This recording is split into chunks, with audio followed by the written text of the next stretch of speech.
दोस्तों बिहार राज्य के गया जिले में एक छोटा सा गांव लगता है जिसका नाम रामपुर होता है। रामपुर में एक बहुत ही सुखी परिवार अच्छे घर खानदान के घर राजू और सोनी की रहती है। राजू और सोनी बेहद खुश थे और उनके शादी को 2 साल हो चुके थे। अब उनके जीवन में एक छोटा सा बालक भी था जिसका उम्र मात्र 1.5 साल थे। दोस्तों बहुत ही खुशी से उन दोनों का जिंदगी जो है चल रहा था। और इसी बीच दोस्तों सोनपुर में एक मेला लगता है, सोनपुर बिहार में, और बहुत ही भीषण, और आप लोग को पता ही होगा गाने भी कई सारे निकले हुए हैं। सोनपुर का मेला में ये हो गया, सोनपुर का मेला में कई सारे कहानियां भी हैं सोनपुर के मेले की। दोस्तों सोनपुर का मेला बहुत ही माने जाने, बहुत ही उत्साह के साथ वहां मेला लगता है। लोग देश नहीं विदेश से भी लोग वहां मेला देखने के लिए आते हैं। कहा जाए देश विदेश के लोग आते हैं। दोस्तों इसी मेले को देखने के लिए छोटा सा परिवार विचार बनाते हैं कि हमें मेला देखने जाना चाहिए। सभी खुशी खुशी मेला देखने जाते हैं, राजू और सोनी। उसके साथ उनका छोटा सा जो बच्चा होता है 1.5 साल का, वो भी जाता है। दोस्तों मेले में पहुंचते हैं, मेले में झूले झूलते हैं, काफी सारे खिलौने खरीदते हैं अपने बेटे के लिए और एंजॉय करते हैं, मस्ती करते हैं।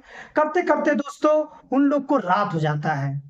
रात होने के बाद हम लोग सोचते हैं कि अब हम लोग घर चलते हैं। दोस्तों विचार बनाते हैं घर चलते हैं, लेकिन दोनों को भूख लगी होती क्योंकि मेले में काफी घूम चुके थे, थक चुके थे, इस वजह से उन्हें भूख लग जाती है। तो राजू बोलता है कि सोनी तुम्हें क्या भूख लगी हुई है? सोनी बोलती है हाँ मुझे भी भूख लगी हुई है। कहता चलो पास के किसी होटल वगैरह में देखते हैं, खाना खा लेते हैं, उसके बाद घर चलते हैं। सोनी कहती है ठीक है जी चलिए कोई बात नहीं। दोनों लोग जाते हैं, खाना खाते हैं। खाना खाने के बाद सोनी को नींद आता है। सोनी कहती है एक काम करते हैं, कहीं हम रूम देख लेते हैं या कहीं होटल में रुक जाते हैं, उसके बाद हम घर चलते हैं, क्योंकि आज रात करीबन 9 बज गया, 9 से 10 बज गया, हमें जाग रात को काफी ज्यादा समय हो जाएगा। राजू बोलता है ऐसी कोई बात नहीं है, दिक्कत नहीं होगी, बस जाती आती रहती है, अब बस से निकल जाएंगे, करीबन 12 या 1 बजे हम अपने घर पहुंच जाएंगे। सोनी बार बार कहते हैं लेकिन राजू मानता नहीं है। आखिर क्या करे जब राजू नहीं मानता, कहती चलिए कोई बात नहीं, ठीक है चलते हैं। दोनों लोग आते हैं, मेले में बहुत भीड़ होता है, बच्चे को प्यास लग जाती है। तो राजू कहता है कि बच्चा आखिर क्यों रो रहा है? तो सोनी बोलती है बच्चे को बहुत ज्यादा प्यास लगी हुई है। समझ जाती है क्योंकि बच्चा जो है बार बार पानी की किसी अन्य भाषा में पानी की इशारा कर रहा था, तो मम्मी उसकी समझ जाती है, कहती है इसे बहुत ज्यादा प्यास लगी हुई है। राजू कहता है तुम यहीं पे रुको, मैं अभी पानी लेकर आती हूँ। दोस्तों सोनी और उसका 1.5 साल का लड़का किसी एक जगह रुके रहते हैं। राजू बोलता है मैं अभी थोड़ी ही देर में पानी लेकर आता हूँ। दोस्तों सोनी इधर मोबाइल फोन जो होता है वो चला रही होती है, कुछ वीडियो वगैरह देखती है। इसी दौरान जो छोटा सा जो 1.5 साल का बच्चा था वो मेले में मतलब कहीं चला जाता है, यानी कि बिछड़ जाता है, कहा जाए कहीं चला जाता है। अब जैसे ही राजू आता है, राजू बोलता है कि बच्चा कहाँ गया? सोनी बोलती है मुझे नहीं पता कहाँ गया। दोनों लोग कहते हैं तुम, राजू बहुत ही बोलता है आखिर तुम्हें फोन पे लगना था तो तुम बच्चे को ध्यान नहीं दे सकती थी। काफी ज्यादा मतलब अपने बीवी को जो है बोलता, अपनी पत्नी को बोलता है, लेकिन क्या करे, सोनी भी क्या करे, उसे नहीं पता था कि मेरा बच्चा जो है खो जाएगा। तो राजू कहता है ठीक है तुम यहीं पर रुको, मैं बच्चे को खोज कर आता हूँ। दोस्तों राजू जो है अपने बच्चे को खोजने चला जाता है और सोनी जो है वहां पर खड़ी रहती है। करीबन 1.5 से 2 घंटे हो गए थे, राजू आता नहीं। दोस्तों अब करीबन 10:30 बज रहे थे और 11 बजने वाला था। सोनी के मन में एक सवाल आता है कि मैं भी चलूं खोजने के लिए, आखिर वो कहाँ गए होंगे, कहाँ नहीं गए होंगे, मैं भी चली उसी रास्ते, जिस रास्ते से राजू जाता है उसी रास्ते से सोनी भी चली जाती है। दोस्तों सोनी जाते जाते कहीं दूसरे रोड पे निकल जाती है, उसे नहीं पता होता है कि मैं कहाँ हूँ, कहाँ आ गई हूँ। दोस्तों अब तो 11:30 बज गए होते हैं, 1 घंटा उसको भी निकले हुए हो गए होते हैं।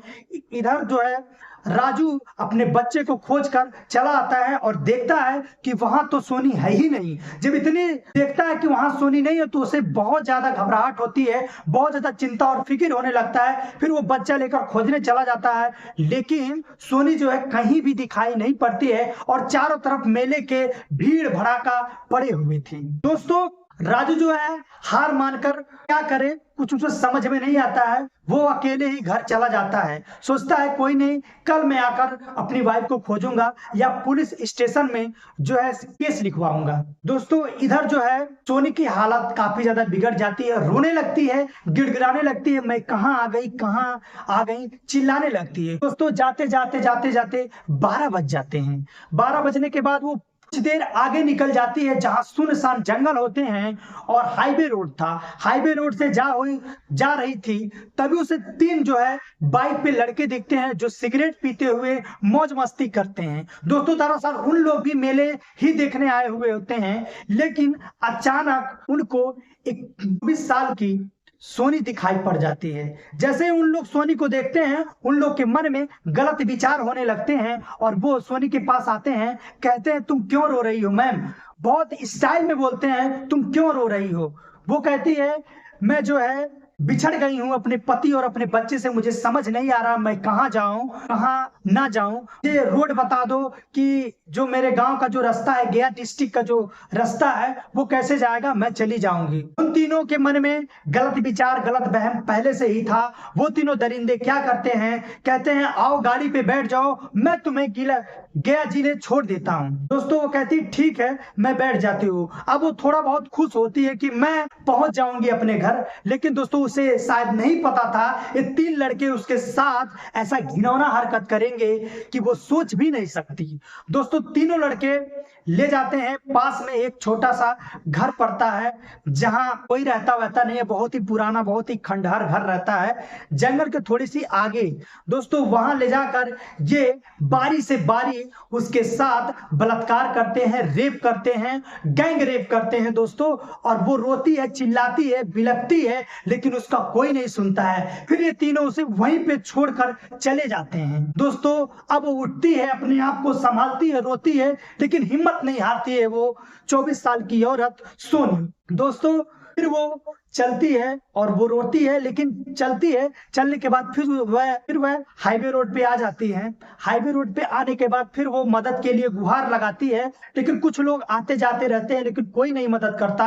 अब करीबन 1:30 बज चुके थे, 1:30 बज चुके थे और वहां करीब एक व्यक्ति मिलता है, उसके मन में भी गलत विचार थे, वो भी अपना हाथ साफ कर लेता है। तो सोनी को ले जाता है, कहता है मैं तुम्हारा मदद करूंगा, विश्वास करो। लेकिन सोनी विश्वास नहीं करती, लेकिन फिर भी हार मारकर सोनी कहती है कोई बात नहीं चलती हूँ, चली जाती है उसके साथ। वो भी यही हाल करता है, सोनी के साथ बलात्कार करते छोड़ देता है। दोस्तों सोनी बहुत ही लाचार और अपने शरीर से भी टूटती जा रही थी। दोस्तों फिर कुछ दूर जाती है, उसके बाद जो है 2 लोग मोटरसाइकिल से आ रहे थे, तभी देखते हैं कि सोनी रो रही है और इसका जो है हालत भी बहुत खराब है। वो दोस्तों बहुत ही नेक इंसान होते हैं, बहुत अच्छे लोग होते हैं, उससे जांच पड़ताल करते हैं, कहते हैं आखिर तुम्हें क्या हुआ है। वो बोलती है जितना भी घटना हुआ रहता है उन दोनों को बताती है, लेकिन वो विश्वास नहीं करती है। कहते हैं कि तुम्हें विश्वास नहीं है तो मैं अभी कॉल करके पुलिस बुलाता हूं, फिर तुम्हें विश्वास होगा। दोस्तों वो कॉल करते हैं और उसके जितनी भी घटना होते हैं पुलिस को बताते हैं। पुलिस आती है, सोनी को लेकर जाती है और सोनी के पति को भी यह खबर पहुंच जाती है। सुबह होते होते सोनी का पति भी घबराता हुआ रोता हुआ आता है और जब सोनी अपने पति को सारी चीजें बताती है तो पति के पांव तले से जमीन खसक जाता है। दोस्तों वो भी रोने लगता है, गिड़गिड़ाने लगता है, कहता है शायद मैं अपने बच्चों को खोजने के लिए तुम्हें भी साथ ले गया होता तो ऐसा हालत नहीं होता। दोस्तों पछताने लगता है, लेकिन करे तो क्या करे। आखिरकार पुलिस इस पर कार्रवाई करती है। कार्रवाई करने के बाद वो तीनों और एक दरिंदा मिलता है और तीनों को सजा होती है दोस्तों। और सोनी को 3 लाख रुपए उसे जुर्माना देते हैं दोस्तों और उसकी हॉस्पिटल में इलाज कराते हैं और अच्छे से सोनी अब ठीक हो जाती है। सोनी का पति भी बुरा नहीं मानता है, वो भी कहता है चलो कोई बात नहीं, भगवान शायद यही लिखे थे हमारे जीवन में। इसीलिए सोनी और राजू फिर से अच्छे से रहने लगते हैं और उनका 1.5 साल का बच्चा भी रहने लगता है और दोनों खुश रहते हैं। दोस्तों इस कहानी को सुनकर आप सभी को कैसा लगा कमेंट जरूर कीजिएगा और चैनल को सब्सक्राइब कीजिएगा, क्योंकि आप लोग अगर सब्सक्राइब करेंगे तो हमारा हौसला ऐसे ही बुलंद होता रहेगा। धन्यवाद।